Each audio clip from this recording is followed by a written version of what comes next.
I got this on now. Okay, I'm just gonna kind of make an introduction. Okay, so we're here in Moncton, and we're at Creek's restaurant.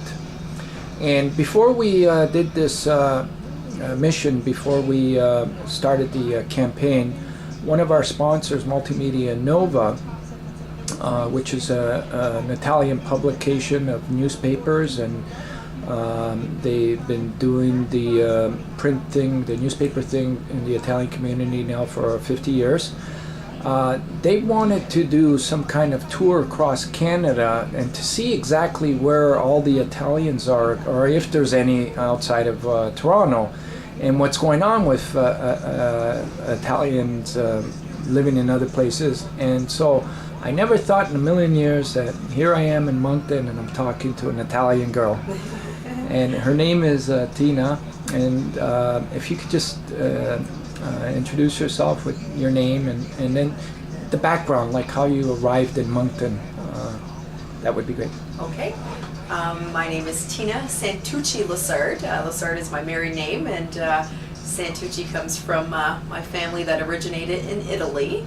And my parents came down from Italy about 30 years ago. And I've learned the Canadian culture, but I've always felt that what my parents instilled in me, I felt that it was part of the Italian culture, which I wanted to keep up on my own. Mm-hmm. And so your mother and father, which parts of Italy are they from? My mother is from Rome, and my dad is from Abruzzi. Okay. And in Moncton, there's other Italians? Yes. Okay. Yes, I would say there's about 400 to 500. Okay. And we get together once a year, and we do Italian picnics, and there's other events that go on, but I'm so busy with my work life that it's hard to tend to all the functions. But it's good that it's out there to offer to us Italians. Mm-hmm. And so as far as maritime Italians, outside of Moncton, there's a bit more in Halifax, a bit more Italians? Yes, I would say. Okay. Yes. And then in Newfoundland, there's some in St. John's? Yes. So basically, if somebody was going to come and do like a real official tour of Italians across Canada, they would stop off in St. John's and Sydney, I guess, too, right? Yes, and also St. John, New Brunswick. Oh, St. John, New Brunswick Yes. as well. Okay, that's and then a small community you were mentioning before in Liverpool. Yes. Okay, Yes. in Nova Scotia, Liverpool, Nova Scotia. Yes. Wow. So, how does I guess? Okay, you haven't lost your identity, your Italian identity, like you still feel it. How does it feel relating to a lot of non-Italians then? Like, I guess you kind of blend in to be a Canadian as well. I mean, I'm Canadian too, Yes. but does it feel like your Italian will never leave you? No, Like, it definitely will not, especially coming with parents that were both originated from Italy.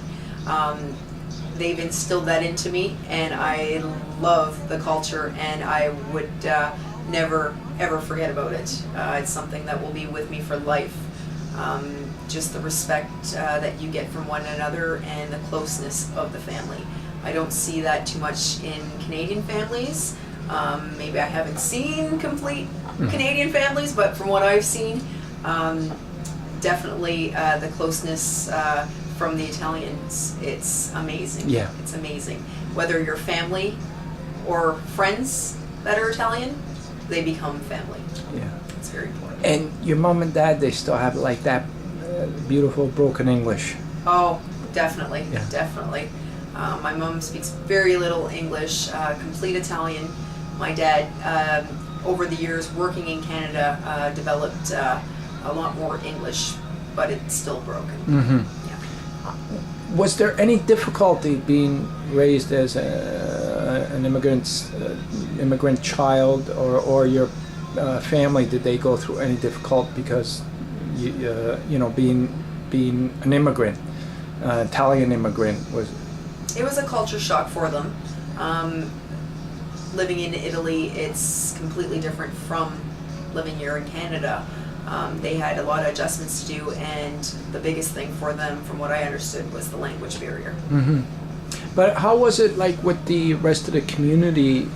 Was there, like, I remember when I was growing up, and I went to school, there was a lot of name calling when I was a kid. You know, by other cultures that were already there, or Canadians, or and had to, and I remember back, my dad used to be called a DP, or like they used. It was pretty difficult, like for Italians in Toronto in the 50s and 60s. Was it the same here, or did you never witness it? From what I understand from my parents' side, they basically stuck with the Italian that did come down. So working outside, I'm not 100% sure How if there was you got any treated. of that. How about your memory? With Like, myself, there was, and I always tried to let them know in a calm way, we're not different. Yeah. There's no difference. We're people. Yes, I do speak Italian. Yes, I do speak English, but we're no different. so how many times does it come up, like through a week or through a month or through, where people where it's brought up that you're Italian to others? Like, I mean, today, you heard my name, Marcello, Yes. and then and then that's how it came up. Yes. Like, does it often come up or seldom? I would say maybe once a week, once every couple of weeks. Really, eh? Yes. Okay, is it because they hear your, or how does it? I always started off because I work in the restaurant business, and I have a lot of different people coming in each and every day. And that being said, if I hear an Italian name, I'm all on it. Okay. Oh, yes. Yeah. I'm very intrigued with the Italian language, and if I hear that Italian name or similar to it, I will go out of my way to ask them if they're Italian. And sometimes they turn out to be Spanish, but not too often. The majority is Italian. Wow, that's amazing. Yeah. Wow, this is great. Thank you. This is just fantastic. We're somewhere down the line. I know that